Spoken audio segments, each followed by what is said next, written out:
히브리서 10장 19절에서 25절 말씀입니다. 우리가 그 갱년기라는 게 있죠. 사전적으로는 노화에 따른 생식 기능이 저하되고 또 성호르몬 분비가 급감해서 신체가 급격한 변화를 겪는 것. 그래서 예전에는 여성에게 일어난다고 알려졌지만 최근에는 남성에게도 있는 것으로 이렇게 연구되고 있는 거예요. 스트레스가 있고 또 잠을 쉽게 이루지 못하고 긴장을 느끼고 근육량이 감소하고 이런 그 의학적인 정의들이 있습니다. 갑작스러운 감정의 변화나 어떤 통증 이런 것들, 뼈가 약해지고 이런 증상들이 나타난다고 하죠. 그런데 이런 육체적인 변화 외에 감정적인 변화에 크게 작용하는 것들이 그런 것이죠. 내가 오랫동안 가정을 위해서, 자녀를 위해서 오랫동안 헌신했는데 아무런 보상을 받지 못했다고 생각이 들 때 이 감정이 더 좌절감이 더욱더 많이 들 것입니다. 아이들이 커서 잘 일해서 또 독립해서 나갔지만 내 마음에 공허함이 있을 수 있는 것이죠. 내가 꼭 물질적인 것이 아니라도 내 주변에 있는 사람들이 수고했다, 고생했다 이러한 그 따뜻한 말 한마디가 없어서 마음의 병이 깊어갈 수도 있습니다. 이것은 어떤 서로성이 결여되어가는 그러한 과정이라 볼 수 있습니다. 현대 기독교 영성가인 헨리 나우에는 20세기 위대한 영적인 스승 중에 한 명이죠. 이 헨리 나우엔이 이분이 성경의 핵심 언어를 무엇이라고 구분했냐면 서로라고 그렇게 구분했습니다. 서로. 제가 여기 민저에 오래 사셨던 40-50년 전 이민 오셨던 그런 분의 이야기를 들을 기회가 몇 번 있었습니다. 이야기하시는데 한인회관을 마련하기 위해서 회사에 갔다가 오면 또 컨비니언스 스토어를 이렇게 하시면 남편하고 부인이 교대를 하면서 빙고장에 가서 밤새워 일을 하셨다는 겁니다. 담배 냄새 나는 그 빙고장에 가서 밤새워 일을 하고 그 돈을 모았다는 겁니다. 함께 기쁜 일, 슬픈 일, 웃음을 나누며 시간을 보냈다는 것입니다. 그런데 이런 그 함께하는 시간, 이 서로성이 점점 희미해져 가는 것이죠. 서로의 마음을 갖기 위해서 오늘 히브리서에는 3가지의 가르침을 우리에게 줍니다. 첫 번째는 서로 사랑하기. 히브리서 저자는 마음을 써서 서로 사랑하라고 합니다. 서로 마음을 쓰는 것, 이것에 주목하게 됩니다. 서로 마음을 쓴다는 것은 서로를 마음으로 챙겨 대하는 것입니다. 서로를 주의 깊게 대하고 서로의 생각과 서로의 마음과 그 감정을 알아차리고 서로의 말을 듣는 것입니다. 경청하는 것. 그리고 서로를 따뜻하게 대하는 것을 뜻하는 것입니다. 초대교회는 이미 교회 내에서 역할 분담과 어느 정도 기초적인 제도화가 이루어졌다고 볼 수 있습니다. 요한복음 13장 34절에 보면 너희도 서로 사랑해라 이렇게 말씀하고, 로마서 12장 10절에 보면 서로 다정하게 대하며 서로 존경하기를 힘써라. 로마서 14장 13절에는 서로 남을 심판하지 말아라. 데살로니가전서 5장 11절에는 서로 격려하고 서로 덕을 세우라. 또 야고보서 5장 16절에는 서로 죄를 고백하고 서로를 위해서 기도해라. 이렇게 초대교회에서는 서로성에 대해서 굉장히 큰 비중을 두고 강조합니다. 예수님이 그리고 바울이 초대교회가 경험했던 이 서로의 존재, 서로의 관계성, 이 핵심은 또 무엇입니까? 그것은 사랑입니다. 초대교회의 삶에서 사랑은 사도나 장로나 집사나 교사가 구별되게 가져야 하는 의무가 아니라 초대교회 모두에게 있는 보편적인 의무였습니다. 초대교회 그리스도인들은 예수께서 제자들에게 바랬던 것처럼 서로 사랑했고, 세상 사람들이, 초대교회 사람들이 서로 사랑하는 모습을 보고 그 사람이 예수의 제자인 줄 알았다고, 그렇게 요한복음 13장 35절에 말하고 있습니다. 누가 예수의 제자인가? 어떤 표식을 가지고 있는가? 어떤 사상을 가지고 있는가가 아니라 서로 사랑하는 모습을 보면서 아, 저 사람은 예수의 제자구나, 이렇게 알았다는 것이죠. 초대교회는 서로 사랑하는 것이 이상이 아니라 일상이었습니다.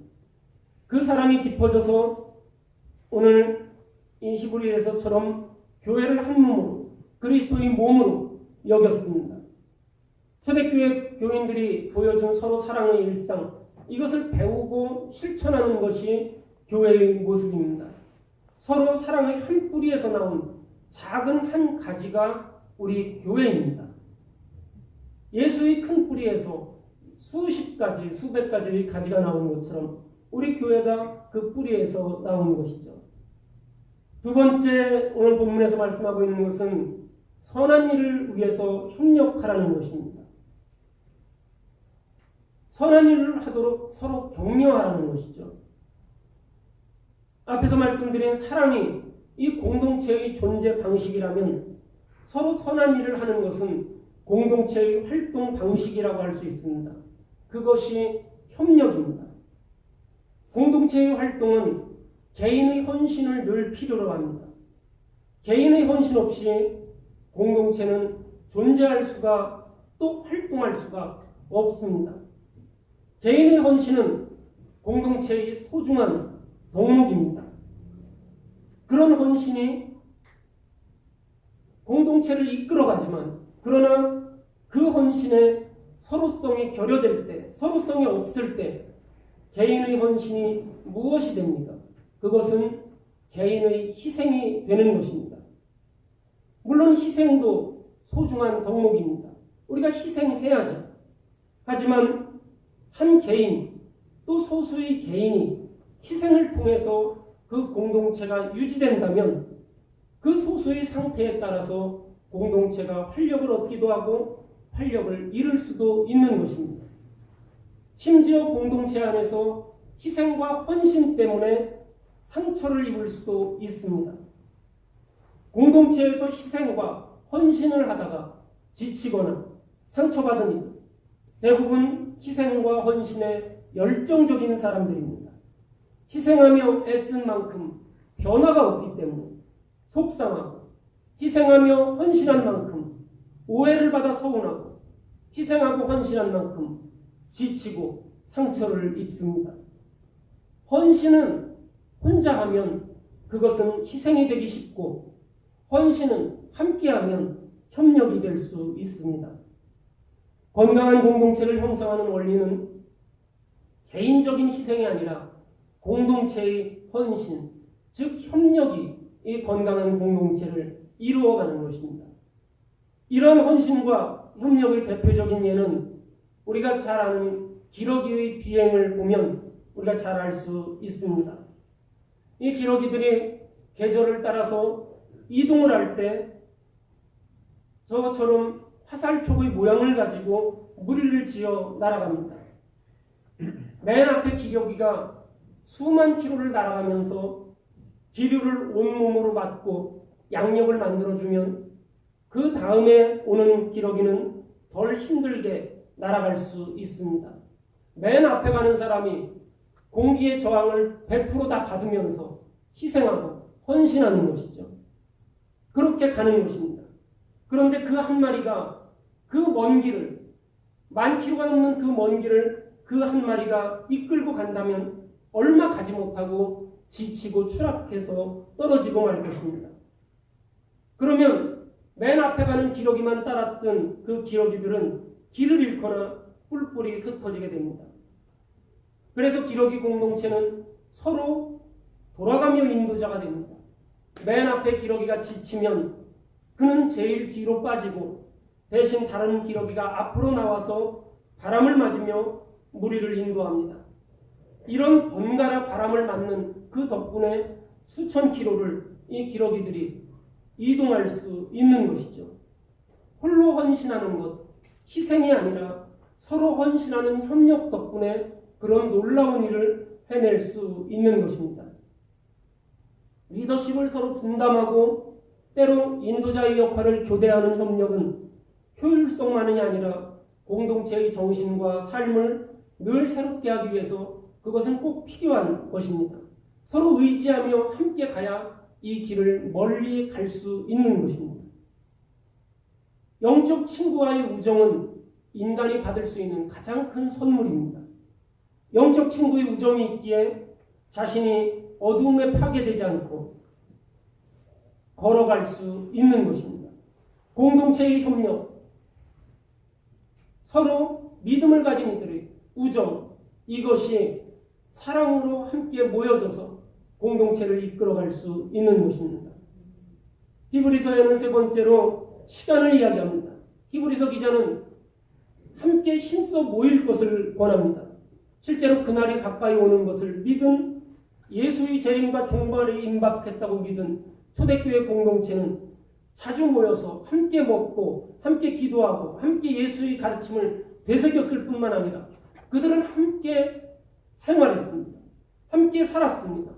당연히 그 공동체성이 짙어질 수밖에 없는 것이죠. 공동체의 핵심은 삶을 나누는 것인데 그것은 물리적인 시간을 필요로 합니다.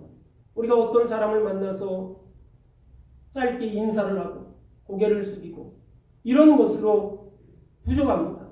물리적인 시간, 함께 먹고 함께 마시고 함께 즐거워하고 함께 슬퍼하고 이런 물리적인 시간이 지난 후에 우리가 함께하는 그 시간을 가질 수 있습니다. 초대교회 그리스도인들이 서로 사랑할 수 있었던 것도 선한 일을 함께 할 수 있었던 것도 함께 많은 시간을 보냈기 때문에 그렇습니다. 히브리서 3장 13절은 그날 즉 매일 서로 권면하라고 당부합니다. 사도행전 2장 46절에도 초대교회 사람들이 날마다 한 마음으로 성전에 열심히 모이기를 힘썼다고 증언합니다. 힘써 모입시다. 모이기에 힘씁시다. 이 말을 여러분들이 이민 오시기 전에 한국에서 교회 생활을 할 때 굉장히 많이 들으셨을 겁니다. 힘써 모입시다. 힘써 기도합시다. 모이기에 힘씁시다. 이 말을 늘 들었을 것입니다. 주일 예배, 저녁 예배, 수요 예배, 금요 철야 예배, 새벽 기도, 또 특별 새벽 기도, 성경 공부, 구역 예배, 수련회, 단기 선교. 제가 신학교 다닐 때 어느 교회에서 교육 전도사를 할 때 너무너무 바빴습니다. 교회를 일주일에 5번을 가요. 원래는 그 교회하고 이야기할 때는 목사님이 토요일 날 와가지고 학생들만 가리키면 된다고 하셨는데 5번을 가게 돼요.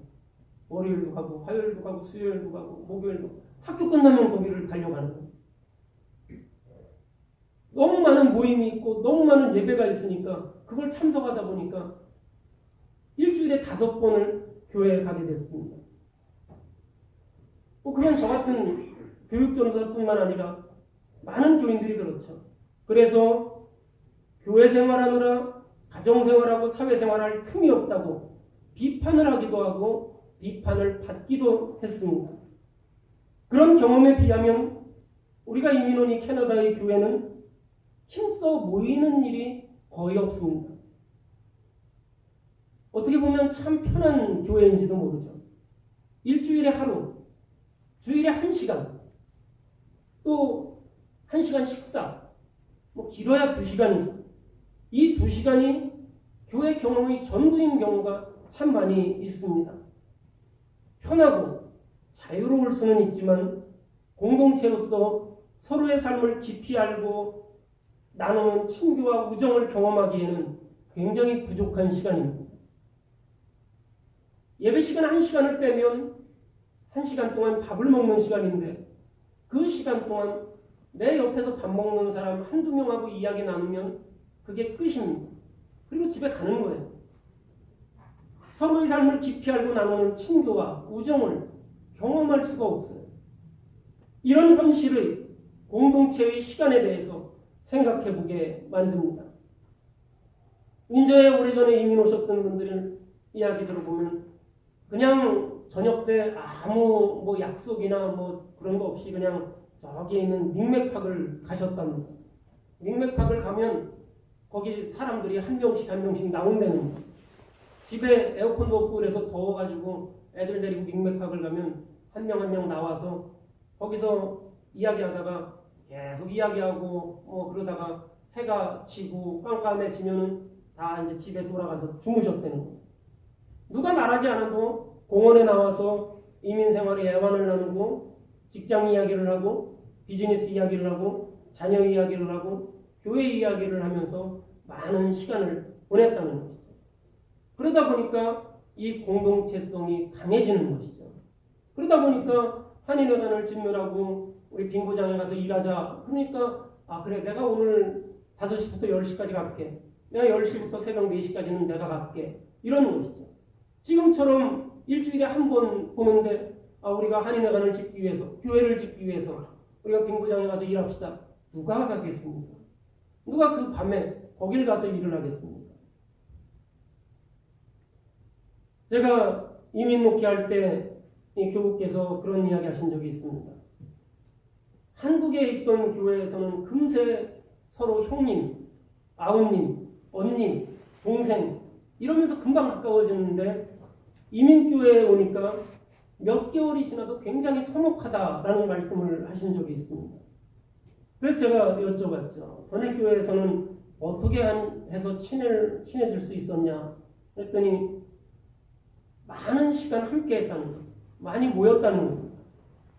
그래서 그 이야기를 듣고 교회에 무슨 일이 있을 때마다 그분을 불렀습니다. 뭐 아직 이민 온 지 얼마 안 돼서 회사도 안 다니고 뭐 이러니까 늘 집에 계시니까 무슨 일이 있을 때마다 늘 불렀어요. 함께 일하고 함께 교제하고 함께 야외도 나가고 이랬습니다. 또 함께 이삿짐도 나누고 그러니까 금세 친해졌어요. 같이 함께하는 시간이 많아지니까 금세 교인들과 형님, 아우님 이렇게 됐습니다.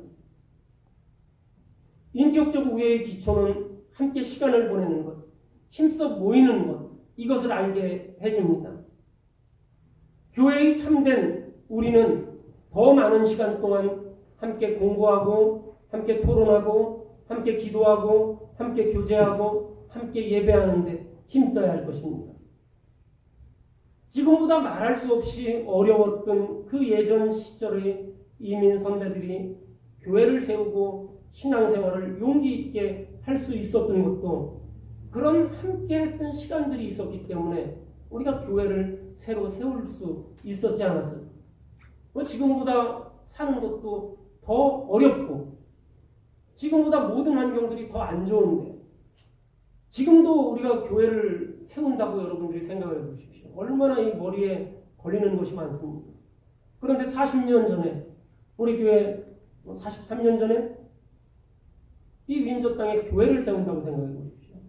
그리고 옛날 신문을 이렇게 인터넷 보존되어 있는 옛날 신문을 보면 79년, 80년 이럴 때 그 어려울 때, 그 교인 몇 명 없을 때 한국에 성금을 100불을 보내고 200불을 보내고 이런 일들이 그 데이터베이스에 우리 윈저 한인교회 이름이 거기에 이렇게 뜹니다. 안우객 씨가 무슨 사경을 내렸는데 캐나다에 있는 윈저 한인교회에서 본보로 170불을 보내왔습니다. 그런 기사들이 있어요. 어떻게 그 일을 할 수 있습니까? 지금 170불도 큰데 그때 40년 전 170불이면 얼마나 큰 돈입니까? 그때가 지금보다 더 살기가 좋았을까요? 그때가 지금보다 더 교회가 컸을까요?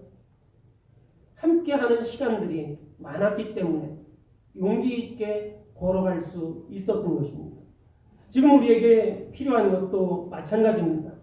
함께 모이기를 힘쓰는 교회, 또 함께 선한 일을 하도록 격려하는 교회, 개인의 헌신이 희생이 되지 않고 서로 헌신이 협력해서 선한 일을 이루어가는 그러한 교회, 편하고 따분한 길보다는 힘들지만 하나님의 뜻을 따르는 길을 선택하는 그러한 교회, 이것이 그리스도인의 교회입니다.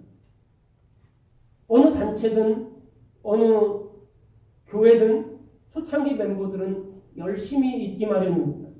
우리 성도님들이 우리 민저한인교회뿐만 아니라 한국에서나 또 아니면 캐나다의 다른 도시에서 개척교회의 초기 멤버였던 분들이 계실 겁니다. 처음 교회를 세웠을 때 그 교회를 처음 개척했을 때 그 멤버로 참여하셨던 분들, 처음 신앙생활을 하는 이분들, 주일 예배를 기다림과 감동으로 기쁨으로 기다렸을 것입니다. 몸은 힘들지만 교회 청소하고 정돈하고 봉사하고 활동하는, 누가 우리 개척교회 시작했는데 어떤 사람이 한 명 오면 정말 그 사람 우리 집에 초대해서 먹이고 입히고 정말 사랑을 나눠주고 헌신한 그러한 시간들이 있었을 것입니다. 저는 한국에서 교회를 개척하고 예배 시간 전이 그렇게 좋았습니다. 우리 그때 교회 교인이라고 해야 조그만 아이들, 그 시골에 조그만 아이들 8명이 전부였는데 이 애들이 멀리에서 교회로 뛰어오는 모습을 보면 얼마나 그렇게 좋은지 모릅니다. 매주 그 아이들의 그 엉킨 머리카락을 이렇게 감아주는 것도 좋았고, 또 그 아이들이 찬양을 배우고 말씀을 듣는 것도 좋았습니다. 제가 시작한 개척교회였기 때문에 이 교회에 있는 시간이 그렇게 좋을 수 없었던 것이죠. 그 마음이 남아서 지금도 저는 특별한 일이 없으면 교회에 일찍 옵니다. 예배 드리는 시간 전에 그 교우들을 기다리는 시간, 또 예배를 준비하는 시간이 굉장히 좋습니다. 평일에도 가급적이면 교회에 일찍 옵니다. 그리고 가급적이면 좀 늦게 갑니다. 제가 절대로 그 가정적인 불화가 있어서 늦게 가고 일찍 오는 게 아닙니다. 교회에 있는 게 좋아서 그렇습니다. 그 설레임이 제 마음에 남아있기 때문에 그런 겁니다. 밴쿠버에서도 제가 교회를 개척했을 때 새로 믿기로 작정한 교우와 화요일 저녁, 금요일 저녁 시간에 만나서 늘 함께 성경 공부를 했습니다. 그분이 그런 이야기를 하셨어요. 신앙생활하는 것이 긴장되고 불안하다고 그렇게 이야기하셨습니다. 왜냐하면 전혀 걷지 않았던 새로운 길을 걷는 것이기 때문에 그렇습니다. 여러분들이 회사 처음 들어가실 때, 또 이민하느라고 이민 가방 들고 공항에 처음 내렸을 때 마음이 어떻습니까? 잘 살아야 되겠다. 내가 회사에 가서 일 잘해야 되겠다. 혹시 틀리면 어떡하지? 내가 아이들 데리고 이렇게 이민 왔는데 혹시 잘못되면 어떡하지? 잘해야 되겠다. 기쁨도 있고 긴장도 있는 것이죠. 처음 신앙생활을 하면서 긴장이 되는 거예요. 내가 하나님의 말씀을 듣고 이렇게 하니까 너무 좋은데 내가 잘못해서 죄의 길로 가면 어떡하지? 내가 죄를 범하면 어떡하지? 긴장된 마음이 있다고 했습니다. 나도 모르게 남을 미워할 수 있고 나도 모르게 내 욕망을 따라서 범죄할 수도 있는데 이런 긴장감이 있다고 했습니다. 우리가 이민 가방을 들고 공항에 처음 내릴 때 기쁘지만 잘 살아야 될 텐데 우리 가족이 행복해야 될 텐데 그런 마음과 비슷하지 않았을까 생각이 듭니다. 초대교회 그리스도인들이 처음 교회를 이루었을 때 경험한 공동체 생활의 감동과 기쁨과 기대와 흥분과 그리고 그 긴장감, 그 설레임, 이것이 예수 안에서 지금 이 순간에 우리가 새로 경험하자는 것입니다. 세상의 깊은 갈망과 우리의 깊은 기쁨이 만나는 이 소명을 우리가 다시 찾아보자는 것입니다. 서로 사랑하고 서로 주의 일을 하기 위해 헌신과 희생을 강요하는 것이 아니라 사랑과 협력으로 함께 모이기를 힘쓰며 주님의 일을 기쁨으로 감당하는 우리 성도들이 되시기를 주님의 이름으로 축원합니다. 다 같이 기도하시겠습니다.